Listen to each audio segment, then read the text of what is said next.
आज अरुणराव तनपुरे साहेब तुम्ही तुमच्या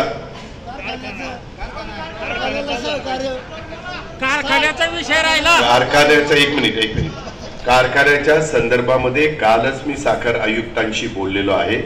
त्याच्यात एक कारखान्यावर कर्जाचा भार प्रचंड झालेला आहे। एनसीडीसी मध्ये प्रस्ताव तयार करावा लागणार आहे। बाबासाहेब पाटील सहकार मंत्री, त्यांच्या अध्यक्षतेखाली कमिटी आहे, मीच अर्थमंत्री आहे, अर्थमंत्री त्याला मान्यता देतात, नंतर कॅबिनेट पुढे विषय जातो। ह्या संदर्भामध्ये आपली पण चूक आहे। आपली काय चूक आहे? सभासदांनी योग्य संचालक बोर्ड निवडून द्यायला पाहिजे होतं। शिक्के मारायला किंवा बटन दाबायला अजित पवार नव्हता आला। एक मिनिट, मी जे बोलतो ते खरं बोलत असतो। त्याच्यामध्ये तुम्ही काय दूधखोळी नव्हता, कुणाला निवडून द्यायचं कुणाला नाही, तुम्ही कारखान्याचे मालक होता, तुम्हाला कळायला नको होतं? तुम्ही वेगवेगळ्या लोकांना निवडून दिलं, काय माग तर कारखाना ताब्यात घेतला आणि परत बघितलं पण नाही। अरे ज्याचं जळतं ज्याचं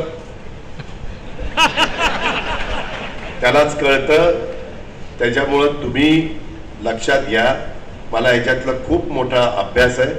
मी वयाच्या 24व्या वर्षी साखर कारखान्याचा डायरेक्टर झालो। माझ्या इथले सगळे कारखाने मी अतिशय उत्तम चालवतो। मी आमच्या अरुण तनपुरे साहेबांना सांगितलेलं आहे। त्याच्या संदर्भामध्ये काही गोष्टी फार कडक म्हणजे अतिशय कडक मी बघितलेलं आहे। एक काळ असा होता, मी लहान होतो त्यावेळेस वेगवेगळे लोक डायरेक्टर बोर्ड तुमचं फिरायचं, त्यावेळेस 21 का 24चं डायरेक्टर बोर्ड होतं। पट्ट्यांनो, तुमच्या कारखान्यामध्ये 24 डायरेक्टरना 24 गाड्या 24 ड्रायव्हर होते। हे मी डोळ्यांनी बघितलंय। सगळेजण पेट्रोल डिझेल फुल करायचे, देवदर्शन, पाहुणे रावळे, लग्न जुळवा जुळवी सगळं काही त्या गाड्यांवर चालायचं।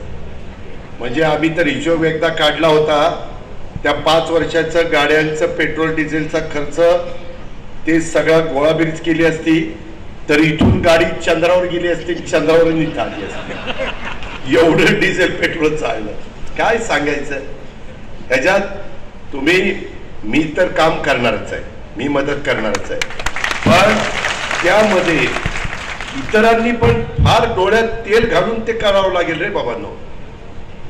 तुम्हाला पण लगेच अजित पवारने सांगितलं त्याचा 36च्या 36 भाव आहे, मग तुम्ही दिला पाहिजे। अहो, ब्रह्मदेव आला तरी देऊ शकणार नाही। त्यामध्ये घेतलेल्या कर्जाचे हप्ते काही ठिकाणी आम्ही तुम्हाला वन टाइम सेटलमेंट करून देऊ, काही सवलत देऊ। आम्ही आता सहकारी साखर कारखाना चालवायला सहकारी साखर कारखान्यालाच द्यायचं असं ठरवलेलं आहे।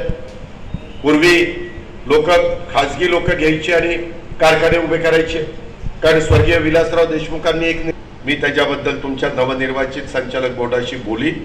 मी कालच ह्याच्याबद्दल साखर आयुक्ताशी बोललेलो। मी मगाशी